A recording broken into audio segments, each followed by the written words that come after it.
Come. I have E3. Hard to go. Can win. Yeah. Careful. Nice. Wait. 쟤네가 먼저. Corki. Corki. I can go. Jayce. Penta? Go. Penta. Penta. Go. Give. Please. Nah. I'm on Silas. I'm hitting a flash. Killing Silas. Killing him, man. Silas, no Okay. flash. Silas, no Silas flash. is one. Yeah. MF is dead. B-Boy's got him. Okay. Come Yeah, to I me. can get him on me. I'm TPing. Yeah, just kill him. I'm TPing. I'll hold the MF after. On my way. That's all I have. That's all you guys know. Looking at map. Nice. Yeah. I'm on Urgot. We're going on Urgot slow. Yeah, slowly. killing Urgot here. Killing Urgot. I have Viego. Yeah, Just don't let him stalling. get stole. Yeah, Okay. nice. Yep, fighting. Kill Full fight. Urgot. Urgot was one. Yeah. Nice work. Look, killing- Viego, no flash. Viego, Viego, no Viego. flash. Yeah. Please. Again, I play slow. Already no Play flash. slow. Bottom has flash. Yeah, Let's play low. slow. Oh, we really had Palace Baker this one. I'm on Corki. Wait, Corki. Corki. Rumble. Yeah, look on the ball. No flash. Come here. Corki, no subs, guys. Yeah, Corki Corki, 1 HP. Yeah, it looks winning. Play with Jayce. It's hard winning. I'll come help you. Come. Q and 2. Nice. One. WQ. Baron, go. You guys can go Baron. You guys Watch. can go Baron. No. Get more. Dig that time. I'ma say it. Look Cash. No flash. Ashad. Look Zen. Tillion or W. Zinner flash. Go Zen dead. Yeah. Look good here. Wave a mid wave. Yep, nice. It's good. I can ult soon. It's good. I don't need ulti yet. I'm holding ult. I'm just hitting front. I can dive Ash when it goes Yeah. in. Look. No flash. Hold. He's dead. Nice. GG. Nice. Go. Good. Nice. It's good, guys. Good. They don't do I'm damage. just gonna go Look top. what's in. I'm attacking lead. I Attacking need lead. No flash back on. No flash back on. No flash. Nice. I'm just gonna push up. Nice. Go. Keep that. Keep going. I'm out of gun. Dolphus house. Holy! Let's go. Who is this guy? Yeah, I can use that. Welcome back to the LTA Lounge for the upper bracket of Split 1. You're in my space. You move around a lot, buddy. Your space is nebulous. That's true. I maybe will lean over to you guys at some point. No, you're like standing there. You're like, yeah. You're in my space. You want to be on that side? Go on that side. Yeah, they're all 1v3. All 1v3. Let's go. Okay. Yeah, back away. Right. Yesterday was lower bracket, so two teams got eliminated. What were some of the takeaways? We'll start with Shopify versus Lion. Don't win game one because you're going to lose the series. Both teams that won the first game ended up losing. It was reverse sweeps here for the best of threes. Shopify, I was sweating for the Shopify players. The other thing is that game number 3, Pala Faker emerged. So also trust in your teammates, even if they're having a rough couple of early games. Because the third game, it was worth the wait to get Pala Faker. And trust your original prediction. Don't flip-flop. Because the expectation coming into this series was that Shopify had a lot more practice time and had a lot more familiarity amongst the players. I was coming into this series being like, look, Palafox and Contracts just picking up right where they left off. They already knew each other in a new environment. Like, Fudge coming back, sure, but he knows how to play with Palafox. Like, they played together before. They won a championship. And game one just shattered my expectation. But I thought he was going to say something else about game number 1. Oh, no. No. But no, it killed me inside. And then, of course, like the rest of the series, they cleaned it up. And then DSG Dig. Dig lost game 1, won the next 2. For me, this draft in game 3, upon further reflection, was the reason this game 3 turned. I mean, this is part of Fearless. That's a lot of champions. There's a lot of bands. What's going on here?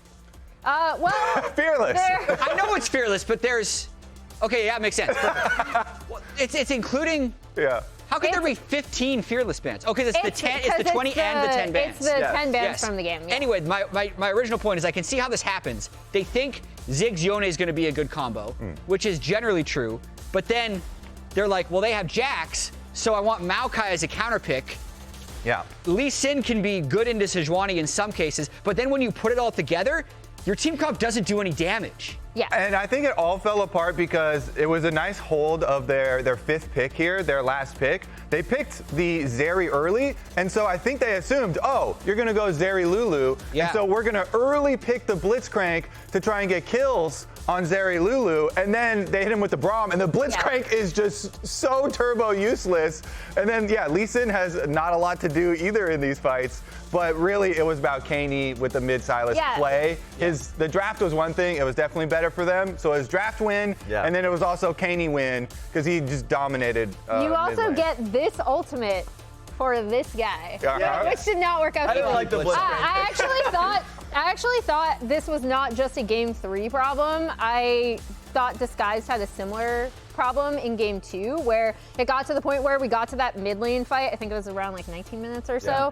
And that's where the game completely changed, because you could tell, even though they'd been playing the map better, they just got outscaled in damage. And every successive team fight, it just seemed like they were doing less and less damage to the opposing team. At least from DSG's side, they had definitely improved from the last week, because getting the early game victories in both games, and then game 2 having it fall flat. But then yes, the reminder of if you're an AD carrier, it's like, all right, I want to pick MF, Kai'Sa, Varus, Ashe, Kalista. Oh God, they're all gone. So like, this is what I love about Fearless Draft. It does challenge creativity. When you do get to game 3s, or when we do get to a game 5 for the finals, like, you're really going to have to dig into your bag. Game 5 is going to be crazy if we get there at the end of the Americas final. But let's pull up the bracket to see when that's actually going to happen. So here's how our LTA North bracket is shaking out right now. Today, we have the upper bracket games, TL100 and FlyQuest C9. Winner advances to the Americas stage, and at the end of the day is actually going to play a best of 1 to see who goes in as the number 1 and 2 seeds. The losers are going to flip sides of the bracket. So losers Fly C9 goes to Dig, loser of TL100 Thieves goes to Shopify Rebellion, and that will be played next Sunday in exactly 7 days' time. So then those top 4 teams are going to be going to the Americas stage, where they will then play the top 4 teams from the South in best of 3 single elimination bracket, and the best of 5 final is where things can get really goofy. And we hope that they do. Yeah. I hope that all 5. We've seen some interesting stuff in LPL when you get to that 5th game in Fearless. Yeah. There's been some interesting, I guess, like, unique picks for specific players on your team that you can end up seeing. Like, maybe you have a player that has a pick that they really like, and you can design a composition around it. I always think that's really cool to see. Yeah, let's talk about Fly C9, because earlier this week, Bwipo sent a message out to the world, said 10,000 likes, and I'm going to give you my top lane priorities and thoughts for this current patch. He got the likes. Engagement farming at its best. Did you see the graphic? They made a really nice looking graphic for it too. Yeah. A nice easy Here it flow is. chart. Okay, walk us through how easy this is to follow, Kobe. Beautiful. Just go for it. Most people have been following the flowchart, especially the very beginning of it, because this later part where it gets a little confusing is mostly about those counter picks, and it gets a little bit more on player specific.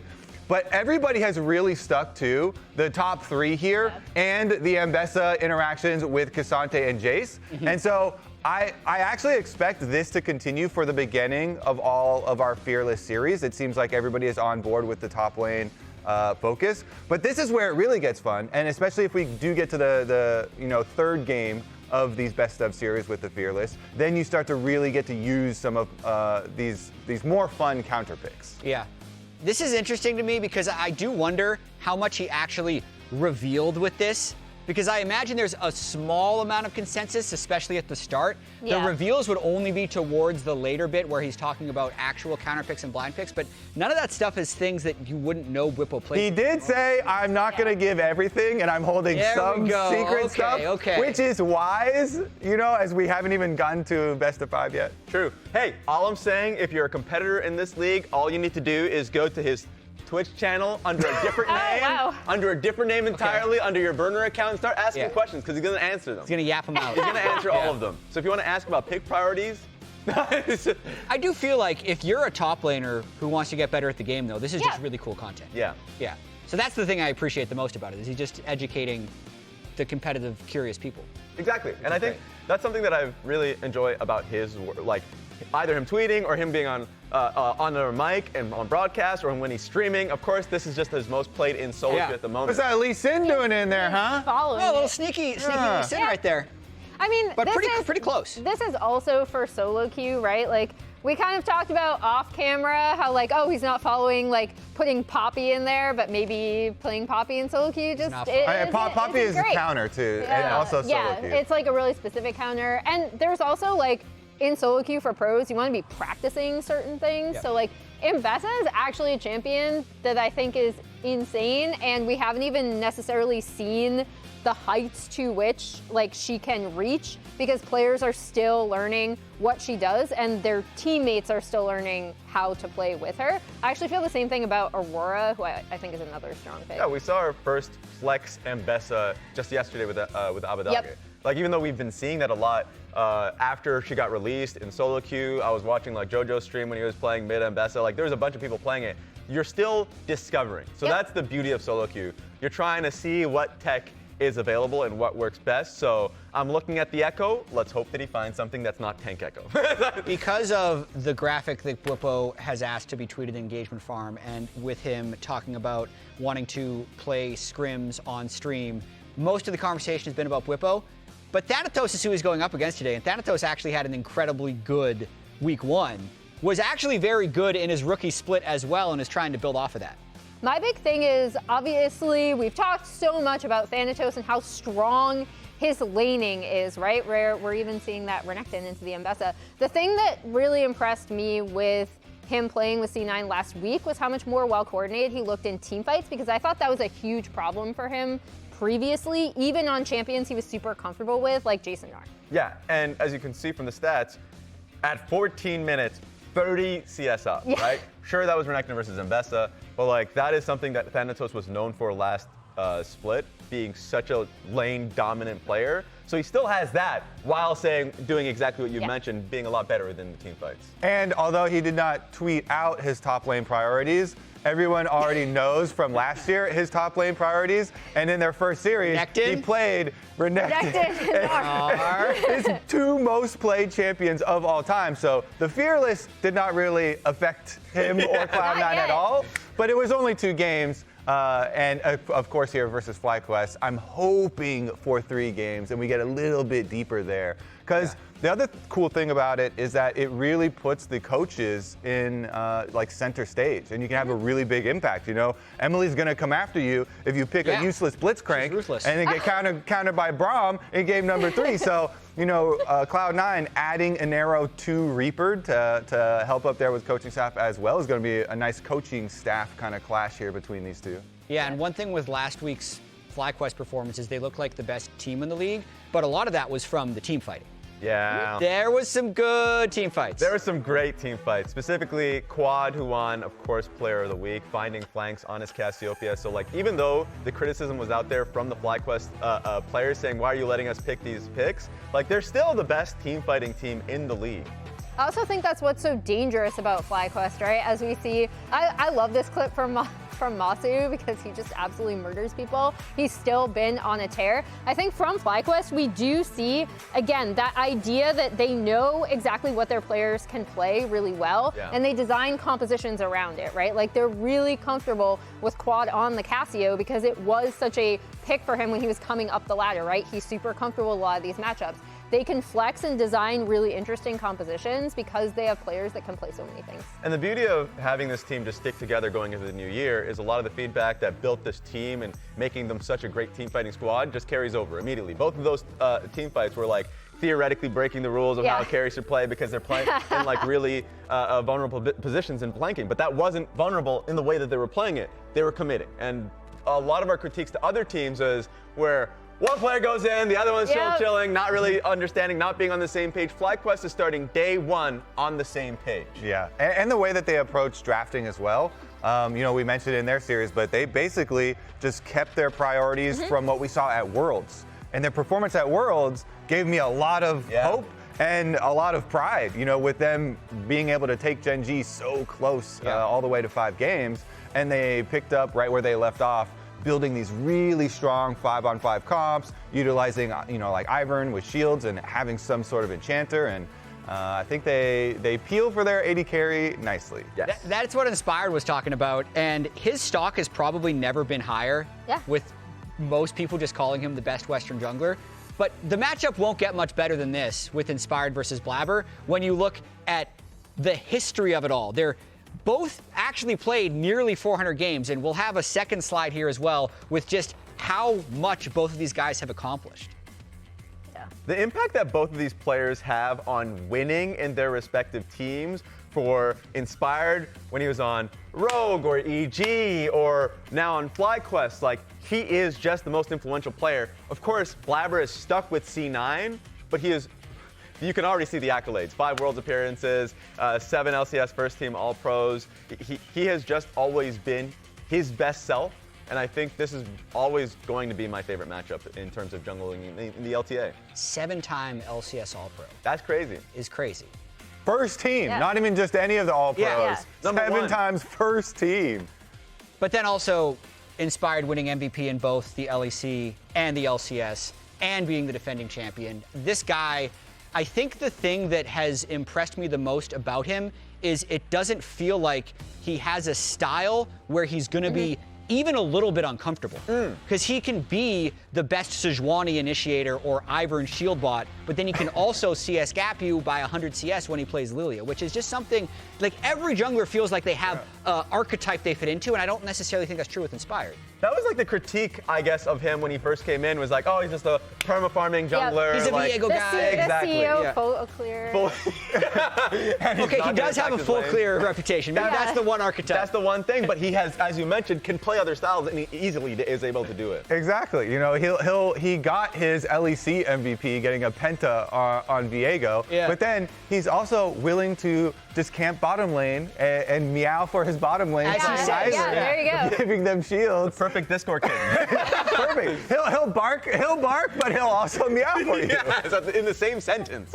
I think the other thing is that now, again, this is the first time Inspired has stayed with, like, the entire same roster, right? Where Blabber has had so much stability on C9, like, from the get-go. This is his first time where you can tell, and I think that lends itself to his jungle flexibility, where he trusts the rest of his team, right? Like, that's another one of these things that makes FlyQuest so good. It's what I think has allowed him to be so flexible. Yeah, this is going to be a very fun matchup. However, that's later in the day. Our first matchup is going to be between Team Liquid and 100 Thieves. Also a reminder, stick to the end of the day because the number 1 and number 2 seed will be decided. The winner of the first 2 series, they play the best of 1 to see who's going to be the top and the second seed going into the America stage of competition. Sure. And Emily, you'll be casting that game. It's terrifying, yes. And there's a fun fact. There's a fun fact we learned. 100 Thieves does not have an incredible record No, they when don't. Emily is casting. And you know what that sounds like to me? Courage. That's terrifying. I actually checked the graphics. Demonic Emily. Terrible. Wow. I mean, I think I look demonic Explain every day, yourself. but I could definitely see Emily casting spells and creating, summoning circles in her off time. LTA Witches in 2025, Corey. It's actually really sad because I was thinking going into this when I saw I was casting 100 Thieves, I was like, 100 Thieves fans must be fed up with me because it feels like every time I'm casting them, they're going up against TL or they're going up against FlyQuest, and it hasn't looked good. There's that Dig series that went to all 5 games. Jatt, you and I casted that. Yeah. That was a time. It was a time. It was a series. What's your agenda? That's the real question. I like 100 Thieves. They're fun. Okay, They're a so fun team. talk good about them. They look good. They look good, Talk good. except for Our direction says except for Sniper. But I feel like, so again, we had talked about Castle coming out with a lot of solo kills, right, in that initial series that 100 Thieves had. But I think the big thing for me, the thing that we're looking for Sniper for his sophomore year is definitely increased flexibility. We've talked about how he might look in Fearless, but then also getting caught out less in side lanes and being able to come into team fights really well.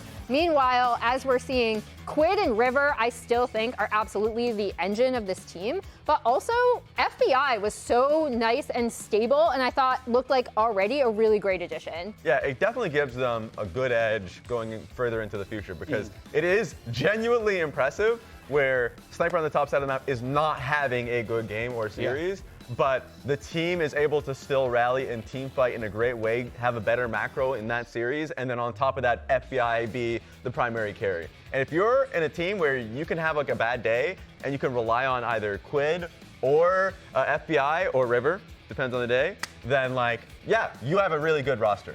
And let's be honest, the trash talk definitely got in his head. Yeah, it did. It did. The XU trash talk. I feel like both him and XU were punished in that series for typing. But you know what else I love? In addition to Hunt Thieves, I really do like them. I also like lane swaps. We need a music cue for this. It's a TL series. All right, Come on. so it's a TL series. I actually do think lane swaps have become, sadly, more boring and more predictable thus far this split, which is kind of sad. But TL are still really good at them.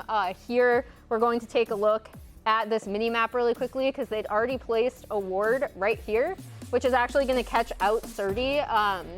And as we play forward, you probably know this play already. Surdy gets set behind really, really quickly when Yeon and Core are going to come in. He's going to end up with his flash blown. They spot him on this ward here, like I pointed out before. And the other big thing for me in this is not only Surdy losing his flash, but how Core and Yeon continue to harass him, especially Core. Core goes in, he makes sure he can't back here, and then Core's going to path all the way down here, end up harassing Lyra and taking 2 CS from him over here, while Surdy again has to back off. This sets Surdy like initially so far behind, they actually end up on the first recall from bot lane, sending Senna up to lane with the Rumble. Now here, the big thing I really wanted to point out is how TL get advantages in swaps because you have Impact at 5, you have Surdy at 3 because he's been splitting the XP, right? But look at the bot lanes. They're actually still the same.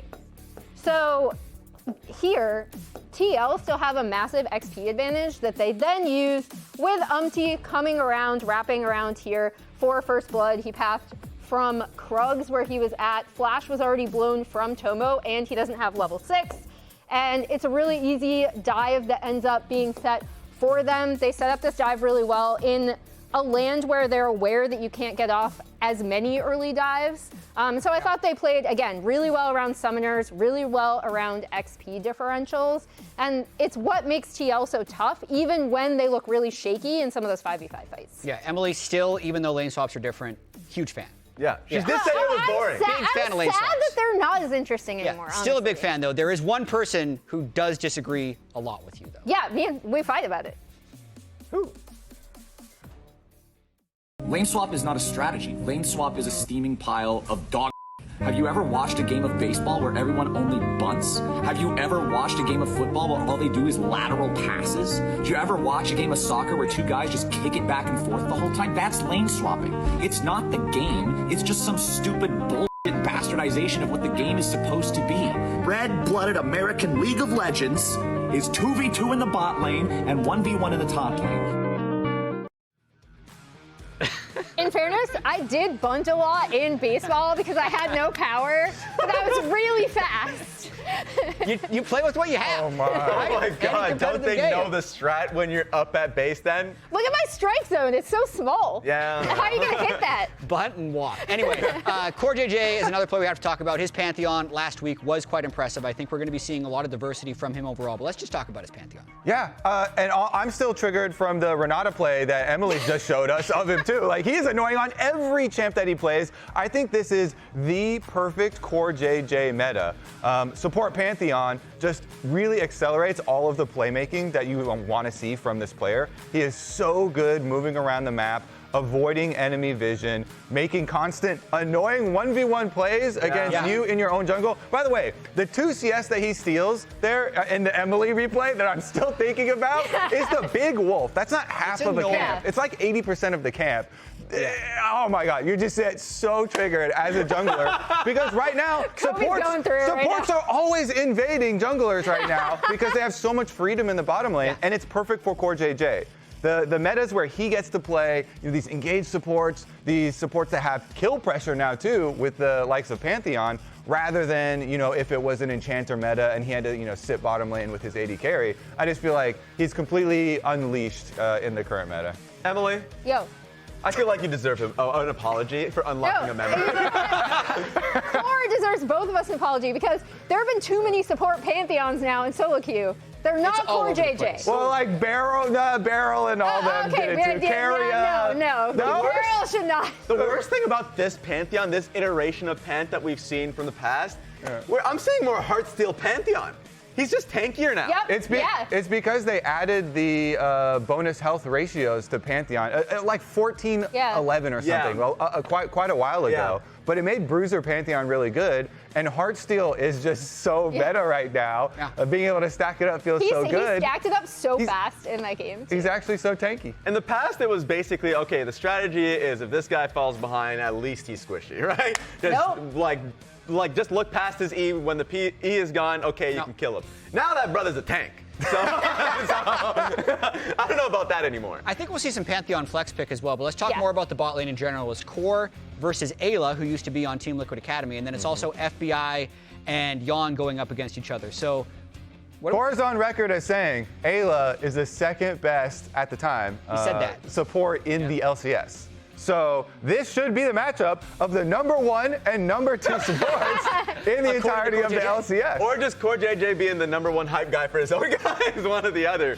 But yes, I love this matchup just because it's another new look at the Australian bot lane and FBI and Eyla, but also just I think it is going to be a good matchup. The best bot lane in Team Liquid, Yeon and CoreJJ, and FBI and Eyla just basically showing what I would imagine to be a strong lane focus, because we haven't seen a good lane focused, match lane for Eyla since I would say like Team Liquid Academy. When he was with Yeon. So that's what makes me excited about this matchup.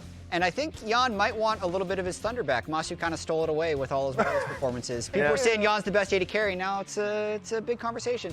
So before we get into our predictions of this series, let's see how Sniper, APA, and XU felt about this matchup on last week's episode of Pros. My hair is like, it's majestic, you know what I mean? Like. So we face Australia next week. Yeah. Loser goes bald. Yeah, make the bet again. Loser goes bald. You just want him to go bald. Yo. I'll go bald again. Bro, but he has much less to lose. Like, make it be something else, bro. He's got so much less hair. Like. Yeah, you're basically already bald, no? Loser goes bald. Loser goes bald? Next week, whoever loses. Bro, like, I do not want to make a bet like that again. Like, straight up. No, I'm not going to shake on it. Why are you scared? No. You're not confident you can't win? I know we're going to win, but like... So shake on it. Okay. If you're confident you're going to win, shake on it. Bro, I value my hair more than us meeting you guys. I'm sorry. He's not dedicated to the game. No, I mean, I am dedicated to the game, you know, but like, I'm more dedicated about my hair than the game, you know? I feel like... Don't look to the left. Don't look to the left. Just look at Raz. Bro. He's hearing you. Look at me. Go on. Oh, okay. I actually cannot look at you. Bro, this guy's like a Chad, bro. No pressure. No. Okay. I feel... Bro, I actually can't focus. Like, guys, too much aura. Hello? Oh, no. But, like, on a real note, I feel like we can definitely beat Team Liquid. Yeah. We'll probably go 0. No, I'm just playing. That was a joke, guys. Okay. We will definitely beat Team Liquid. Yes. Scrims are like pretty close with them, I feel like, whenever we play against Team Liquid. I feel like they're just like a bit smarter, but if we use our hands and if we use our brains during the day, which we definitely will, we're gonna easily 2-0 them. Like maybe they can, drop a game if Daddy Impact decides to carry Mr. APA here, but if not, then quick 2-0. You know when we scrim you guys, we have a term for your team. We call it a team bonding Don't say team bonding day. Oh! We call it the team bonding day. Team bonding. Oh, hell nah. Wow. I just love how Sniper already knew about the term team bonding day. Yeah. He's like, don't say it. Don't say team bonding day. Please don't say it. Just because the mutual snakes on their team of Eyla and Yeon just giving information.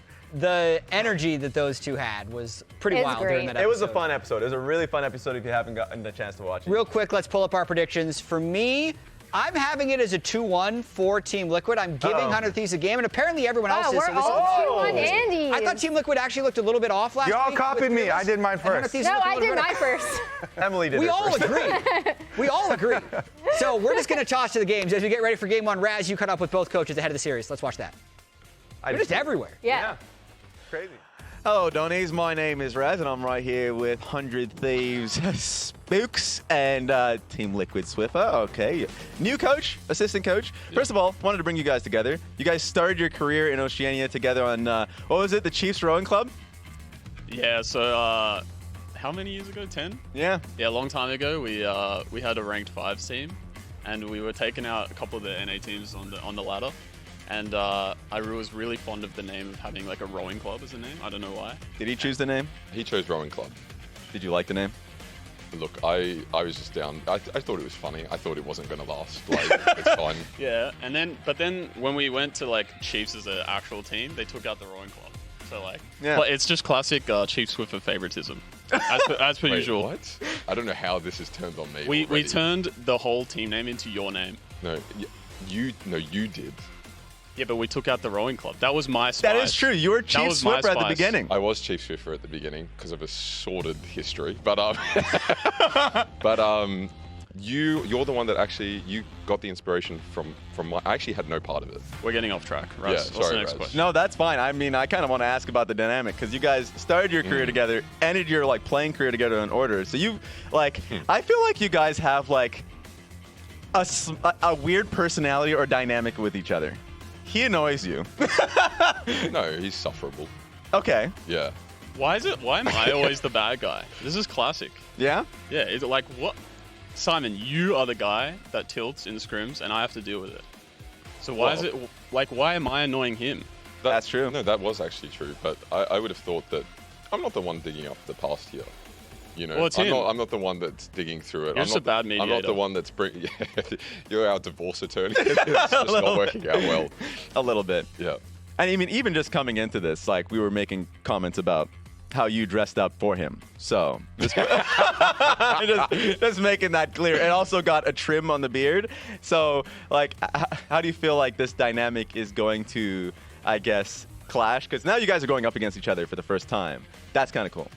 Yeah, I think, well, from my perspective, because I understand Simon very well, I understand how he wants to draft. He's very predictable. Yeah. He likes setting up trap drafts. So when I'm writing the situations down in the sheath, it's just like very easy for me to understand what's going to happen. Yeah. So yeah, prep was pretty easy for me. That's good.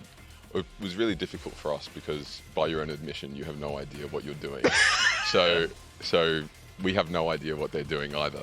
But yeah. It's a strength and a weakness. Yeah. I might add. So yeah, put a thought out of mind, had a sound night's sleep. Yeah, we should be all right. Okay. Yeah. Now, you just recently joined Team Liquid. Also, I guess, working alongside APA. APA talked about a little bit when he was on Pros. How has that experience been like? Oh, I've never like actually worked with the player as closely. So it's new for me as well. He's like actually a very good player. Can be a bit headstrong at times. Yeah, I heard he was a bit of a tilter. So you're putting two tilters together. It's kind of like two negatives make a positive. Tilter anymore. He's changed. You moved on. Are you sure? After 10 years, you finally decided to move on? Yeah, I've been meditating for 5 years ever since we stopped playing together. I can tell by those eye bags, man. Yeah. The separation, really. The separation. Yeah. You've got FBI on your team now. How's the dynamic changed a little bit, if it has? It hasn't. FBI is the exact same as he was. But the good thing about him is he's a degenerate in real life, but he's actually a leader in the team, which we needed because we didn't really have a leader before. But Vic is like the vibes guy. He like no one really gets tilted when he's in the game because he's a funny little guys, it's all good. Like let's go next play, and everyone starts giggling like woohoo, we can win. Yeah. And I think it's honestly like even though it's kind of just funny, it's like really important as well to have that because we can actually learn how to play from behind. All right. So yeah, he's the man. Sounds good. Shake hands. I'm gonna need it. I need you guys to shake hands. Okay. Good luck, Chieftain. Let's get on with the show.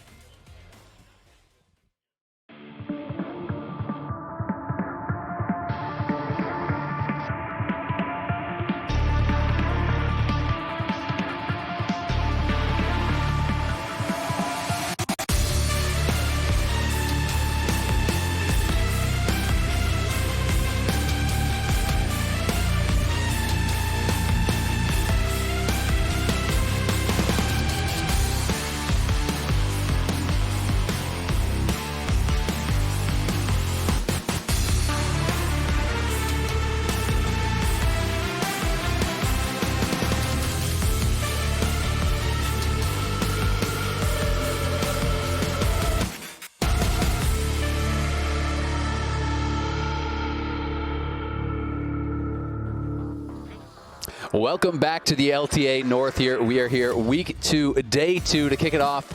It's win, go to Brazil for 100 Thieves versus Team Liquid. I'm Ezreal here with Emily and Jatt to kick things off today. Yeah, loser of this matchup will have to play up against Shopify Rebellion next Sunday. But yeah, the winner is the most important thing here, and we're already into the draft. Yeah, and already we see Cassante taken away for Impact, kind of the old standby blind pick for him, especially in some of these TL swaps. Skarner taken off the table, and then on the other side, Yone, Ambessa, and Varus all taken off. I do think it's interesting here because 100 Thieves could potentially leave Jayce open and say, hey, Impact, you're not actually going to be able to play this because those kind of are the big 3 right now in top lane is the Ambessa, the Cassante. The both have been banned away. They ban out that Kalista, so they do leave the Jayce open.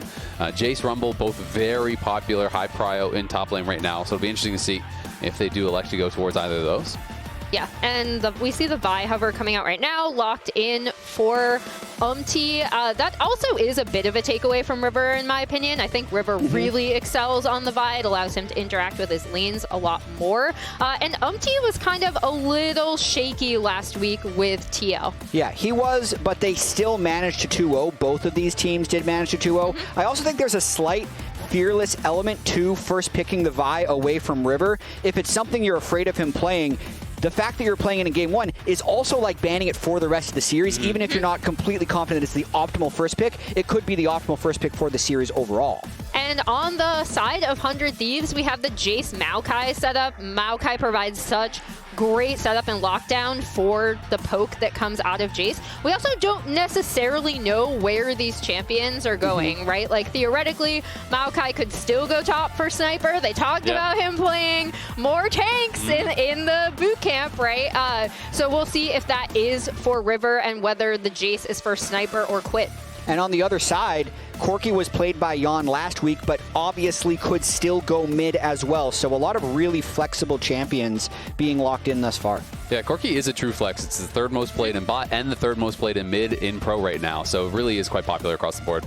Yeah, and we could potentially, with the Corki locked in and the Poppy locked in for on the side of 100 Thieves. The Corki is really interesting, though. I'm glad you brought it up. There was a flex because we were kind of expecting APA to pull it out, right? But he had such a great game on the Taliyah when they flexed it, and the Vi Taliyah is such a great combo. I'm expecting to see that banned out in this 2nd round by 100 Thieves.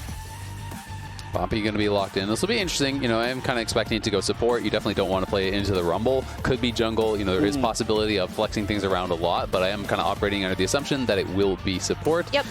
You know, be able to shut down some of the engages. We know Core loves playing these hard engage type champs, which are hard to pick into Poppy. Poppy really is a neutralizer in these 2v2s, and it just kind of shuts down any of the picks like, you know, Alistar and Nautilus and things like that. I agree. I also think because Maokai is going to be either Maokai or Poppy are fine junglers into Vi, but I am waiting to see when the support Maokai makes its way into pro because I've seen so much of it in really high elo challenger solo queue with basically AP support Maokai just leading the team in damage, but it's a little bit more of a greedy support build that is harder to pull off in pro play. You can also see that they 100 Thieves know, hey, enchanters would be the more difficult things to actually lane against in the 2v2, so they are going to be banning out the Ashe as well as the Lulu here, so giving a nod to the fact that this might not be the marksman pick, the Corki, and is going to be mid lane banned out on the other side by TL thus far. See the Azir getting banned out, and they will have one more ban to give. It might just be another thrown towards Quid. Most people, when they are playing against 100 Thieves, are most concerned about the mid and jungle.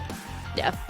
And this is where I am really curious to see what TL do if they do end up flexing that Corki bot and going for the Vi Taliyah combo, because I think as much as we talk about APA being really strong on something like the Corki, their TL's like map awareness overall, being able to move him around the map, take down turrets. I thought his Taliyah game, and I think his Taliyah in general, is one of his strongest champions for the same reasons, right? It allows this kind of spread map play that TL really like to do. And with the Ezreal being locked in for 100 Thieves, it's a very non-committal poke draft at the moment. So if Team Liquid picks either too short range or too much dive, they have to be really careful here with these last 2 picks. I'm trying to figure out exactly what they'd want to go for. They could still try and do something lane dominant. Lulu's not the only enchanter support that CoreJJ could play. Renata's still on the table if he wanted to go in that direction. So Miko also another really lane dominant pick if they want to go that direction, but not going to actually lock it in. Will be the Nautilus here. So it is very standard stuff, as you say. And now we have to find out, is it going to be an AD or is it going to be a mid laner here for APA and Yeon? Where will the Corki go? The nice thing here is that both work, so it's pretty much just a preference of whether Yeon likes the pick. I know APA is very comfortable on Corki, and you've already mentioned the Taliyah being a strong pick, so they have plenty of options here. I mean, you can even play double ADC if you wanted, but instead they are going to go towards the Aurora, so it gives them a lot more pick. Aurora plus Vi plus Rumble plus Nautilus. It is a ton of dive here going in aggressively towards the other side. Poppy, Maokai are really good as far as the counter engage and can be difficult to dive through. Ezreal can be difficult to get on. You know, you can potentially see the Jayce going towards a tankier build, so I don't think that there's the easiest dive targets yet, and that's why I'm a little bit surprised to see TL kind of committing so heavily towards this dive, and it is going to be a Jayce mid, so Ornn coming through, so it should be Ornn top, I think, for Sniper, and I think we'll get to see a Sniper tank here. I would be really surprised if it does end up being Poppy. I don't think you go Poppy top against Rumble. That is a really tough matchup. Yeah, and I am also super curious to see this out of Sniper, right? Because they did talk about how, I believe it was Spooks or Golden Glue who came out and said, came out and said, like, actually, I think he's been performing a lot better on tanks coming out of the big boot camp they had. So it'll be really curious to see, because I feel like one of Sniper's weaknesses last split was joining up with the rest of the team for team fights. TL basically drafted what I would expect to see, or excuse me, 100 Thieves drafted a TL draft from last year. Definitely. 2 threats, three tanks. The biggest fear I have here, so Sniper's played 3 games of Ornn in his career on stage, won 2 of them, so it's not like it's been a cursed champion for him. It's just not something he normally plays. If you pick Ornn top, a lot of times I like to see a jungler who can do damage, because when you run Ornn and potentially a tank Maokai up into a side lane, I think he's sometimes you just get 1v2'd. I think he will go AP because they are pretty much on the Maokai. On the Maokai, exactly. The Maokai, I think, will go AP, but I agree. You know, it is not a tremendous amount of damage. It's more about the poke and the saplings, even if you do go for Leandries, but it'll be an interesting one here, and we'll see if 100 Thieves coming in definitely as the underdogs can battle it out against TL. I love the little, it's a good luck, have fun from APA and Impact, and then Sniper says, you too, baby girl. There's already a lot of banter, and at the moment, especially after what Sniper said on Pros last week about XU getting in his head, APA is completely emboldened to type as much as possible to try and throw Sniper off his game. Spamming the R7 emote as a call out to Worlds. Speaking of Worlds, this is, I believe, the second time we've seen TL trot out the Aurora. The first time was actually Impact on that pick. They're going to be spotted on this invade, but River is surrounded. Might have to flash. Oof. Yeah, that's tough. River losing the flash already. Nice little level 1 plan there from TL. They go for the wraparound. To me, that screams of early scouting, right? Of looking where people start in their level 1s and being able to anticipate that someone could be in that side brush. They punish it, and they are going to go into the lane swap here as you see Yeon and CoreJJ heading up towards top side. But we also see Sniper headed down bot, right? So it really does look like we're going to end up with Australian lanes for the Australian coaches.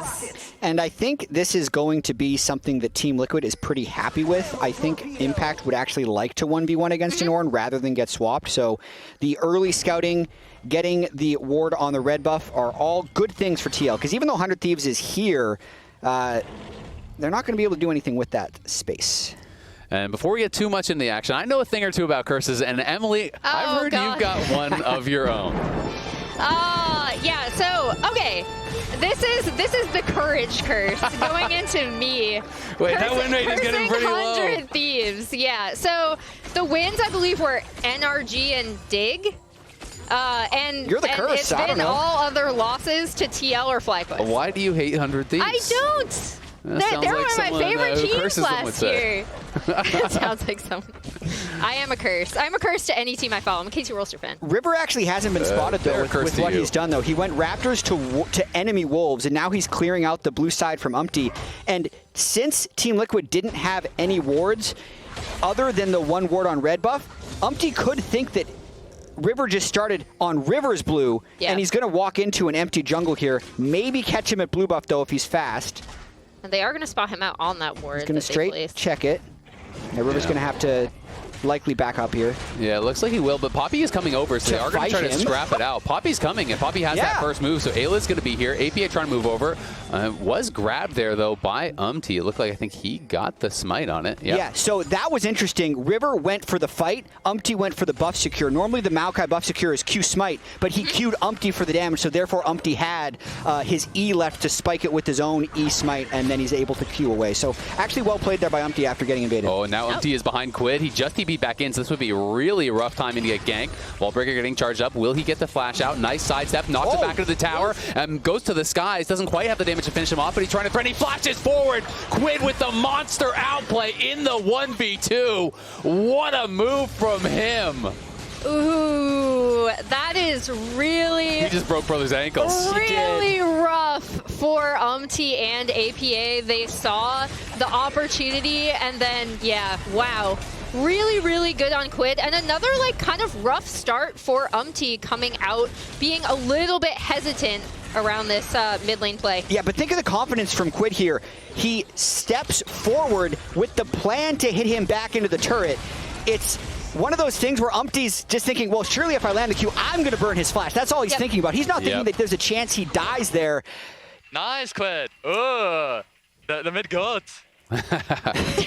I mean, that was so sick because everything has to go right there. He steps, as you say, Jatt, steps forward to knock him back. He doesn't panic and use his flash, so then he can land the Q flash to follow and get the first blood. You know, that was just beautifully done there by Quid. And again, it speaks to how much Quid and River are, in my opinion, the engine of this 100 Thieves team, right? When something is happening early, one or both of them are involved. And even in a world where we haven't seen junglers necessarily be as interactive with their lanes early like we would expect from River, they're able to punish UmTi for doing the same. But we have a fight maybe in a little bit of trouble. Ignite going to get thrown down. They do back off, but in comes River. Yeon now. Remember, he has no cleanse. There's the Twisted Advance. It's going to be on to CoreJJ. Knocks him back. Don't get much from it. Surprised that River didn't try to go in for Yeon, but maybe he was worried about getting flashed into the tower or something like that if he goes for the Twisted Advance. I think that's possible. Ayla and FBI were not in a very good spot there, so this is more of a let's bail out my lane gank rather than let's actually go for a kill. What's interesting about this jungle start is River's really low tempo. I mean, UmTi died on his own gank to a solo mid laner and is still ahead in gold and experience. I think that's just River though, right? Like I feel like whenever we track River, again, it's like no wonder you hate 100 Thieves. No, I mean, oh my! Doesn't even like River. This is crazy. My River, gosh, the enemy jungler runs him down. I would like vote River all pro like no one else is. He loves interacting with his lanes, right? And that's the sacrifice. I remember arguing with Freak about this when he first came into the league, where it's like, okay, how much is River going to be willing to give up in the jungle in terms of actual XP and camps to help out his lanes? Whether it's resetting to get his duo lane a better look, whether it's, again, like going mid to try to reset for Quid to put him in a better spot. Even if he's not necessarily getting a kill, there's always an intent and purpose because he is losing that, like you said, Jatt. Yeah, but now UmTi's level 5, moving towards the grubs already. Sniper is level 6 and has the ability to teleport in, so I feel like River is at least considering going for a fight here, knowing UmTi has no flash. He might be the target. Yeah, Core is here first, though, and APA is in stealth. Goes between the veil, looking for him. Does connect with the twofold hex, but not the weirding. Ayla and FBI moving down. We'll see the engage going to be onto Quid. Quid, no flash. It's going to get taken down for sure. The teleport's coming in, but it is quite late. Do they have the damage to make it happen here? River on the run. UmTi has fallen. Core now the one in trouble. Nice ultimate comes through there from Sniper. A second kill going the way of 100 Thieves. APA, though, on the side, getting damage done, and TL still healthy. Flash forward from River. Knocks him back with the Twisted Advance. In with the heroic charges. Ayla finishing him off. FBI untouched here. He has to get a lot of work done. Sniper trying to survive, but the grubs helping to take him down.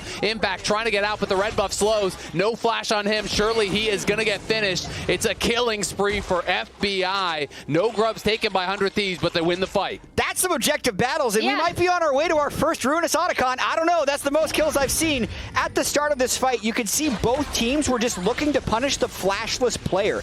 Quid does get a little too aggressive on that control ward, but as they are jumping on him, the rest of 100 Thieves knows that UmTi has no flash, so it's 1-for-1, and then the fight continues with the TPs. Yeah, they jump onto UmTi, and then Sniper comes in, gets the knockoff onto Core with his ultimate. I thought that was really good. When he goes back in, though, he just ends up taking damage after they're able to take out River there. And yeah, maybe we will see our first Ruinous Otacon. I'm very curious. It's already pretty high tempo. The rest of the Void Grubs did end up going over to UmTi during the pause there, so they get the first objective stack by actually getting all 3 of those. It's just going to be difficult for them to deal with FBI at this point in the game because those 3 early kills are going to be pretty lethal for him, and he's coming off of a great week 1 as well. Yeah, absolutely. And I mean, it's a barrier. Ezreal, this guy is already going to be really evasive, hard to dive in onto.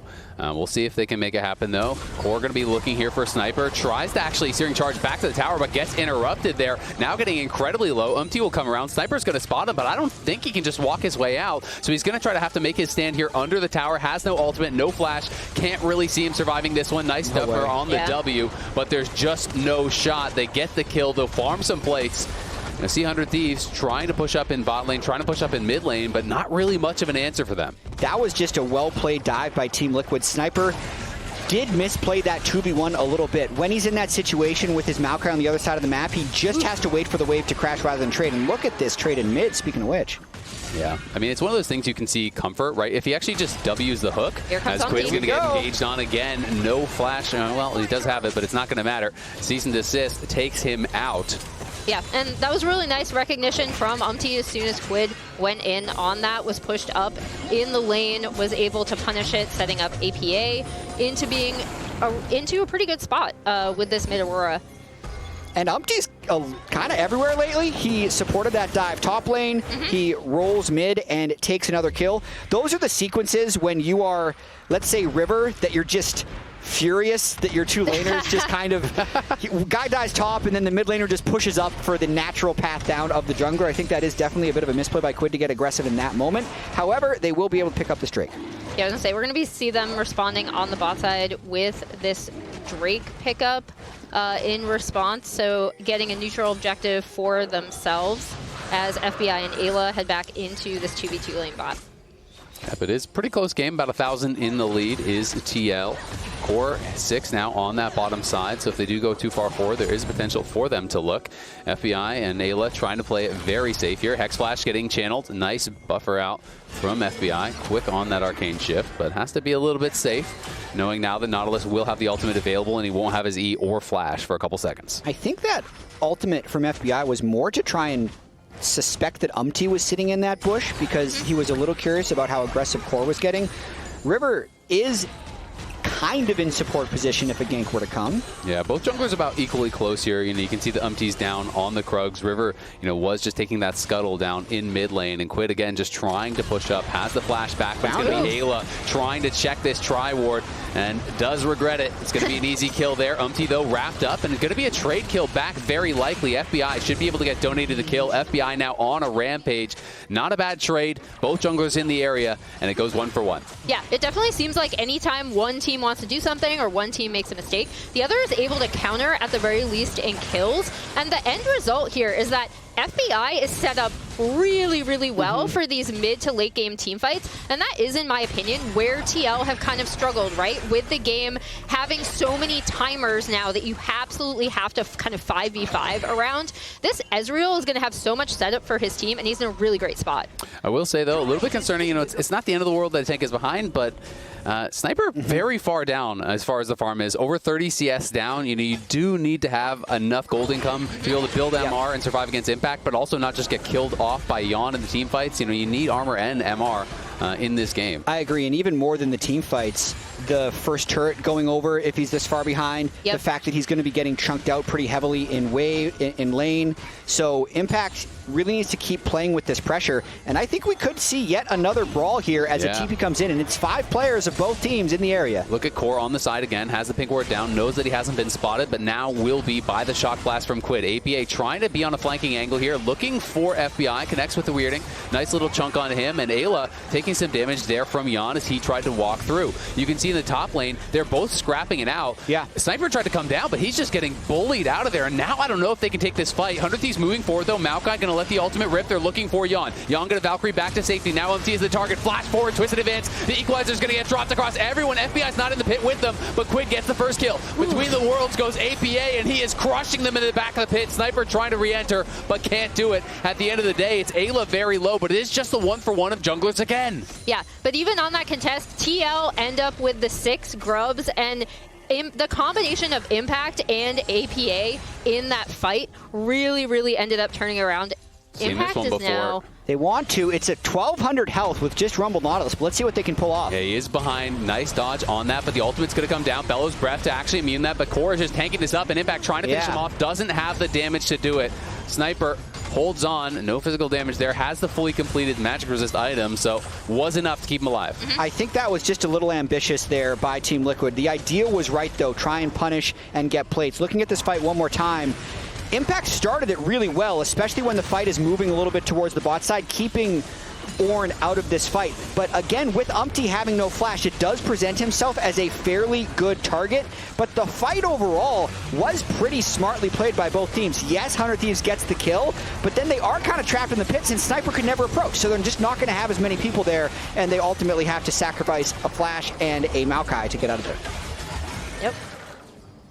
Yep, and that is going to be Quid, no flash now. Eyla, no flash. River, no flash, for these subsequent next ones. It's nice hook there onto FBI, but Yeon is taking so much damage he can't actually follow. The ultimate does not connect, but it's Core who's not going to be able to get out of there. He has no flash, and FBI gets another one.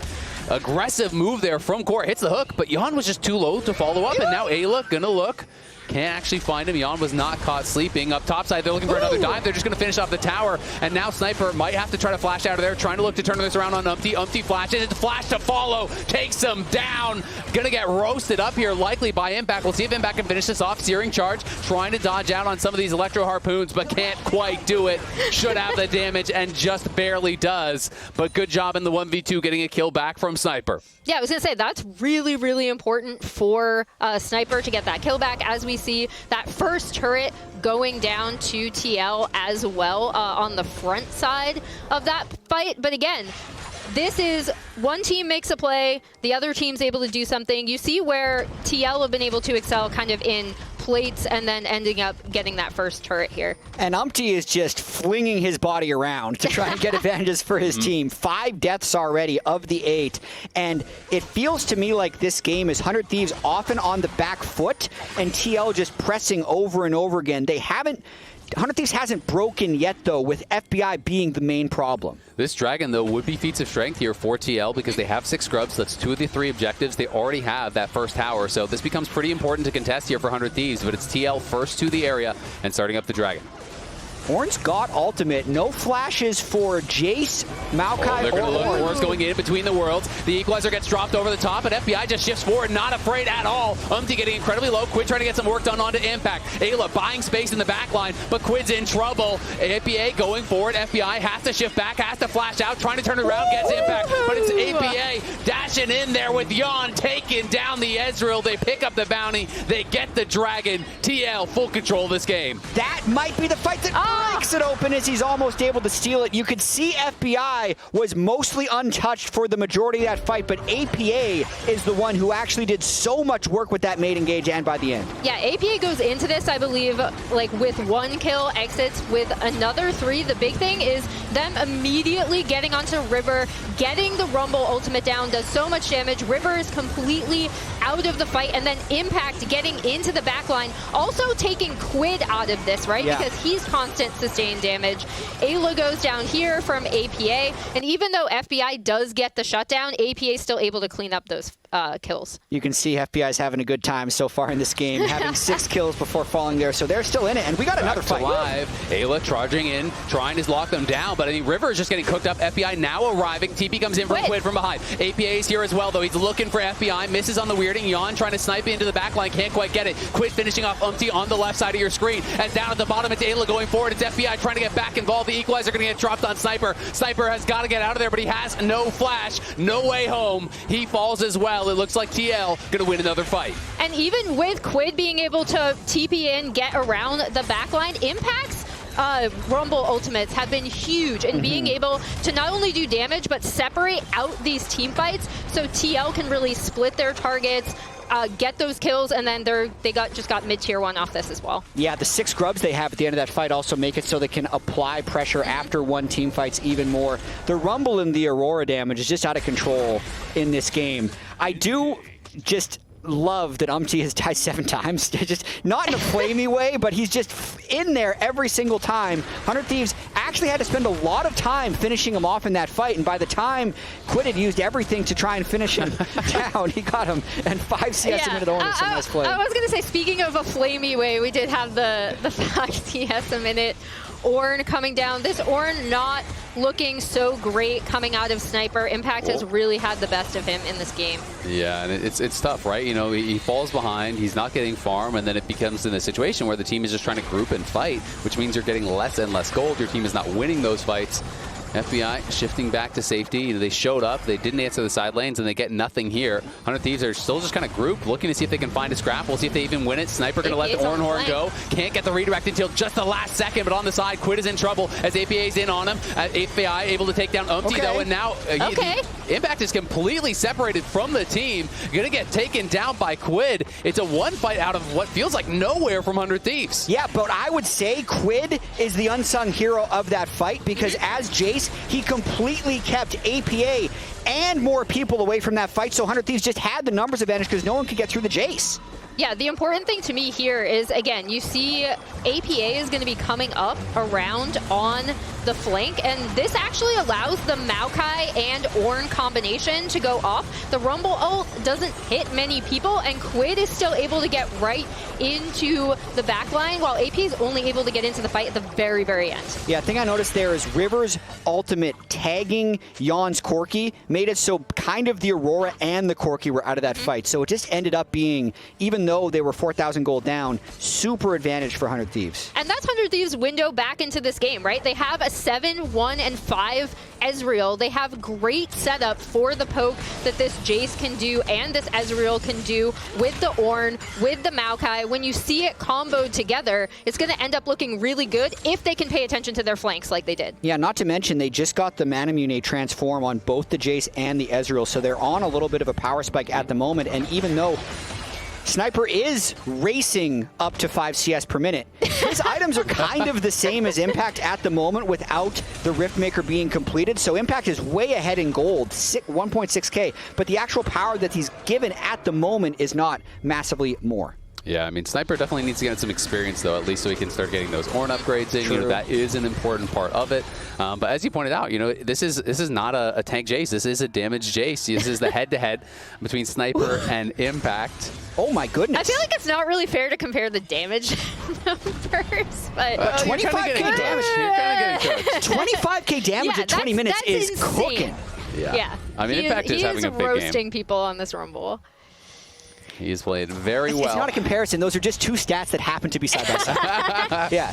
No flame intended. Yeah. It's always Impact in these. Yeah. I'm actually glad that I get to see Sniper's damage, Impact's damage. I've actually never seen that graphic, the live in-game damage head-to-head. Yeah. I want to see more of that. Sniper wishes you hadn't seen it. Well, maybe Sniper next time it'll look better. down, you know, it's looking tough. But 100 Thieves out towards the Dragon. They're going to be the first ones to pull it. We can see, obviously, the injury's completed for a while now. FBI going to be hitting this. They are going to be starting up. Eyla taking some poke here from Yeon on the side. Lose about 30% of his health, but now it's going to be the Herald dropped mid and the TP coming in from the Rumble. So TL looking to fight. The Maokai ultimate going to get put out, and UmTi's in some trouble in the back of the pit here. We'll see if he can get over. Equalizer is used. Going to be able to claim the Dragon on the side of 100 Thieves. This is a really weird fight. Is down in the bottom. Quid wins out in a 1v1 against APA. Gets a kill there. They get the Dragon. This goes 100 Thieves' way again, even from 3k down. A very strange fight. Yeah, and I mean, this is, again, 100 Thieves window back in it. The big thing to me, Quid marking APA. He's like, you are not going to be able to get into this fight. Yeah. Like, you are not going to be able to get into our setup. And then he ends up 1v1ing him in the bot lane and coming out ahead. That was massive because Quid was able to do that before getting the shutdown gold on APA's Aurora.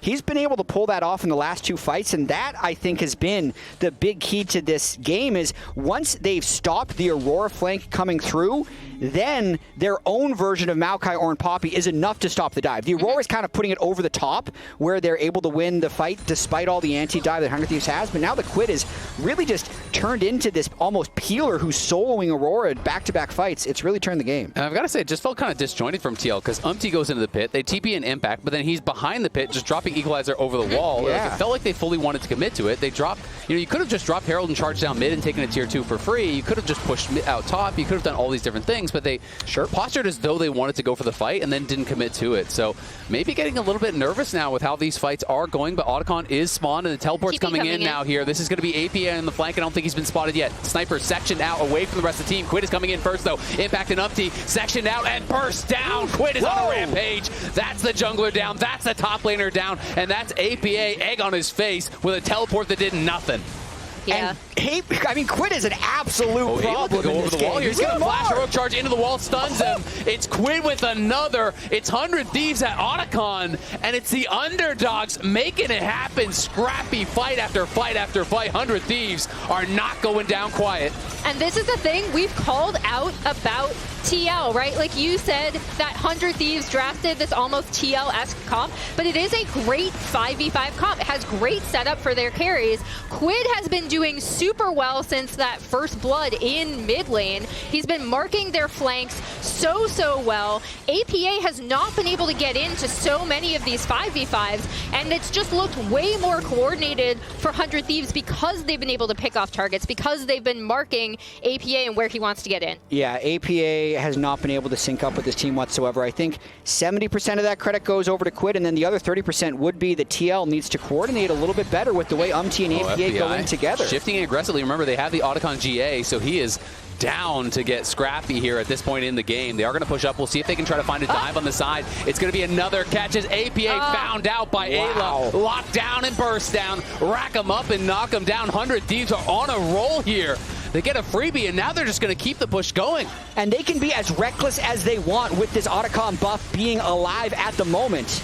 UmTi going in onto River, but this is UmTi potentially in trouble here. Hook is going to land onto Quid. They're going to look for a nice equalizer into the back line. FBI will withdraw. Quid's sure to follow here, you have to think, but not before he gets a kill. Pushing forward on Yeon, trying to take him down with him. Can't quite do it. It's going to be another one. Just Eyla now and Sniper with the Otacon GAs, but they got a couple kills, and they're taking the tower bot.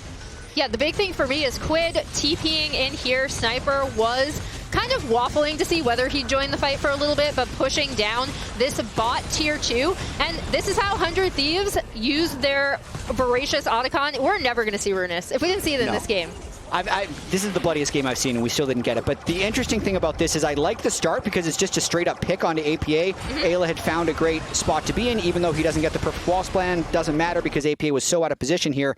But the rest of the buff, I think, wasn't super well used by 100 Thieves. That was a big reaction from APA. That is a big reaction.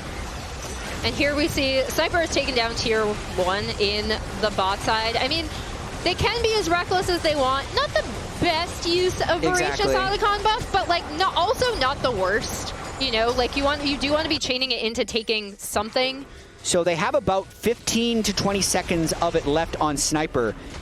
If they want to try and just start the Baron and have Sniper peel, it might be worth it. But that, I've also seen that backfire more than once. You can see the Ornn upgrade starting to come through as well. There's the upgraded Triforce for FBI. APA sneaking around on the side, but I think he was spotted. Yes, indeed he was, as he goes between the veil, trying to get over there and see if he can actually find an angle. Could not do it. Quid now moving down with the rest of the team.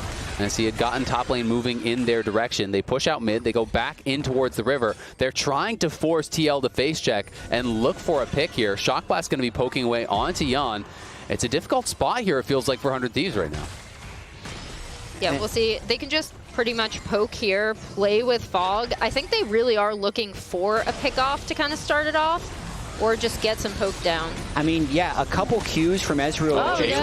That's disastrous. It's a hard engage in onto him. He's just gone already. The flash force, though, by Sniper's ultimate, and they're going to go in with the Maokai ult. They're chasing it on Core. Core is gone, but in the back line, it's Quid that's in trouble here from UmTi and APA. Can they actually knock him down? Sniper fighting with him, and Quid is just making magic happen. You can't take take down Quid. He gets the kill, but it's Sniper now left alone as they've died on the other side. TL wins on the left side of the fight, takes out FBI, and it is Quid and Sniper running from the hills, trying to get out of there. You can see the recall does finish. Sniper might not have an easy way out, trying to get back towards his team. Searing charge in, flash over the wall. APA across the veil, still looking to chase, but Quid is coming back. If he over chases, he could run right in onto the Jayce here and get taken down. I think at the very start of that, 100 Thieves just overplayed their hand. Eyla was going for a big flank when really they had total control of the river, and they could have just kept playing that poke game in the river. So Team Liquid, given a bit of a lifeline back into this game, with this pick they were able to pull off onto Eyla, who spotted right there out by Impact. Yeah, they immediately spot him out, and when we saw 100 Thieves have problems before, Yeon able to flash that Sniper ult, wasn't necessarily coordinated with the Maokai ult either, and APA, even though Sniper does jump onto him, he's still able to get into the back of this fight as well. He's not completely taken out of it. Yeah, and Impact played that fight really well. How often do you see a Rumble managing to solo kill an Ezreal, especially one that has 8 kills? So really well played there by Impact. FBI got so aggressive. I think they got a little bit excited. You know, he shifted and flashed over the wall to try to chase in, and Impact says, no, you can't do that. I am fed. I am still strong. You won a couple fights, but you're going to have to calm down. FBI, though, soloing up the dragon. This will move them to Soul Point now. So that is their 3rd dragon. It is Hextech Soul, incredibly powerful, and just the individual stats are always nice. The ability, hasten, attack speed. So 100 Thieves now really getting close to potentially securing this game. They were down a lot early, but they fought valiantly back, and more Ornn upgrades are coming through. He's level 15 now, so gonna have another ready. And they should have control in these 5v5s as we see River clearing out kind of the Baron vision that TL were able to set up while they were getting that 100 Thieves rather, were getting that 3rd Drake. But again, like, we just want to see patience from them, right? Because I do think they can pull off these flanking plays. They can play with Fog, and we see Eyla kind of marking, tracking where TL are coming is going down so fast. I think TL are just too late. I think the Baron is just going to be dead here, down to 3K. Eyla is in position to keep UmTi out. No shot at a contest. 100 Thieves grab the Baron. Maybe going to lose a tier 2 mid for it, but honestly, who cares? That is well worth the trade.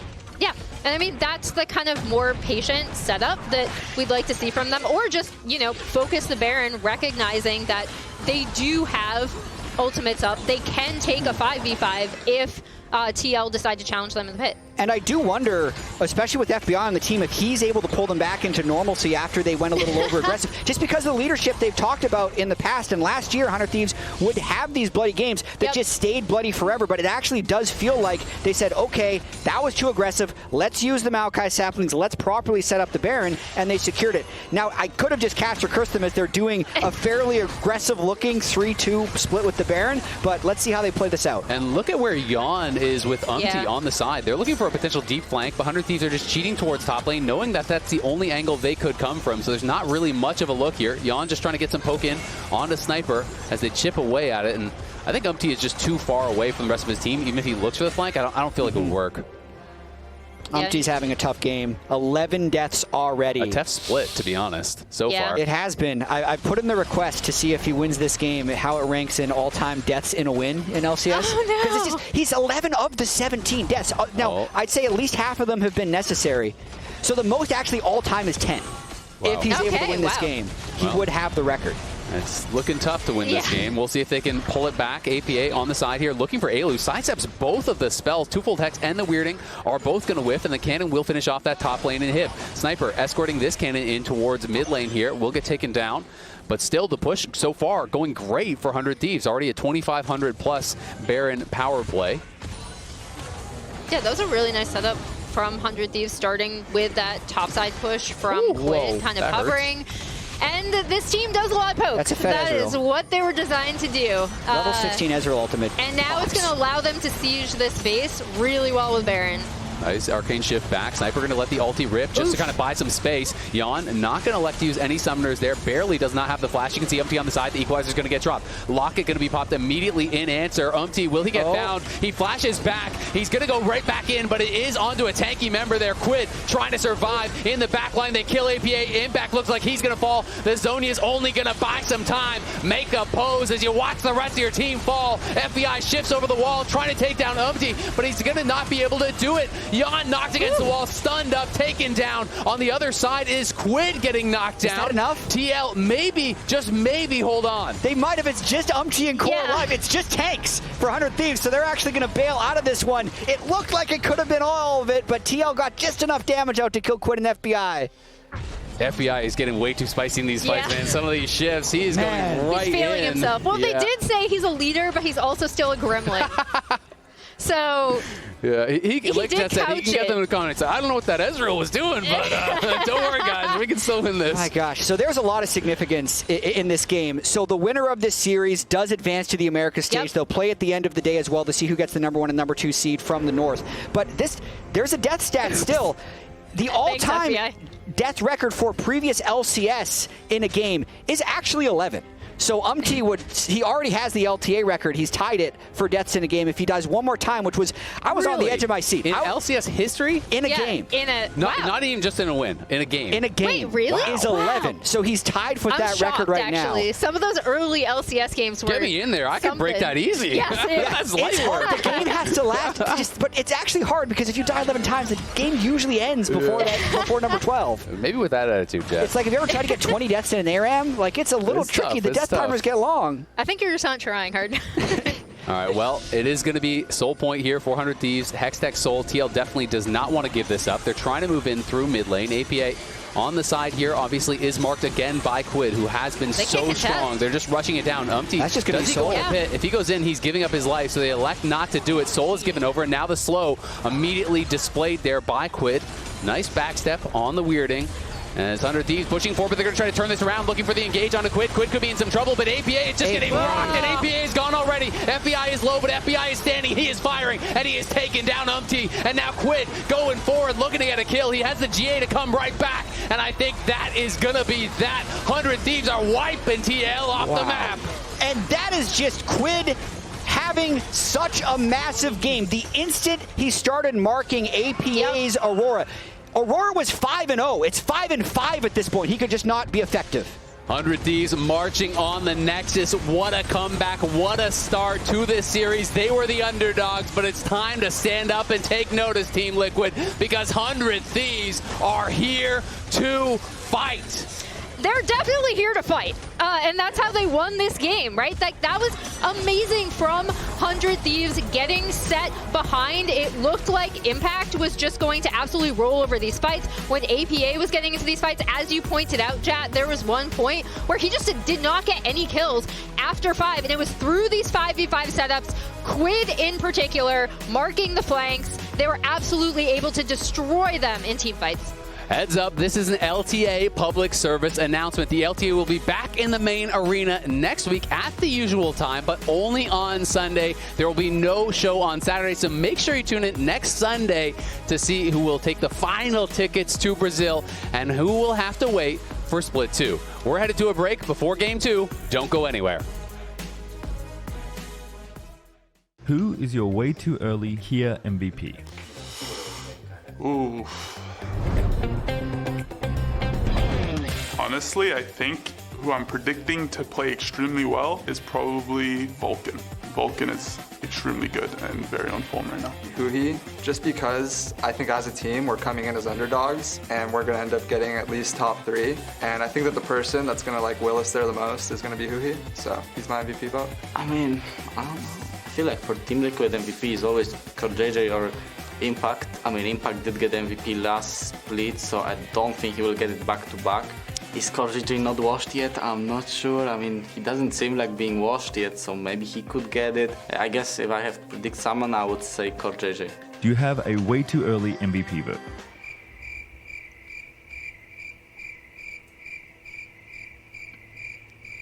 Early MVP predictions. Yeah, why not? Blau can get another one. It's fine. Goes to Abidagi. Fudge, he's the GOAT. Probably inspired. Audi left. Damn, this is hard. Yeah, I think we'll probably go to Quid. I've played just a few scrims right now in terms of practice, but I can see that he's a really talented player, so go with Quid. I honestly feel like it will be Quid again this split, just because Quid is just like the opposite of me. He's like very consistent and he's good. I'm good, but I'm inconsistent. But I feel like with that, we're gonna do a much better job at being consistent this year, and he's just gonna take it home again. You know, he's gonna be a 2-time MVP. Who do you think will win MVP this split? Include me, right? Yes. Yep. I think I can get MVP again. This year made it my goal to get MVP, so I'm gonna say myself. I think that the season MVP is probably gonna be me. My preseason MVP is going to be myself. Vulcan.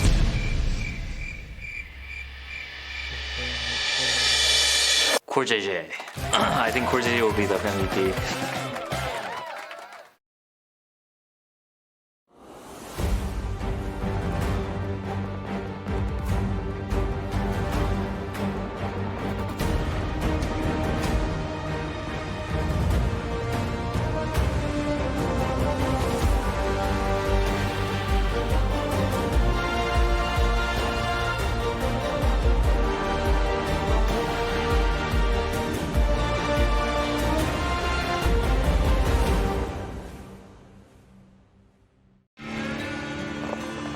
Why are we in Indiana?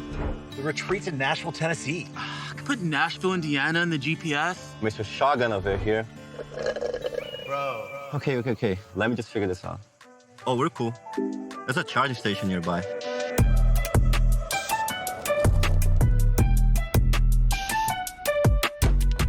Who puts in Nashville and Indiana anyway? Yeah. Plans change, but the Kia EV9 is great for road trips and so much more.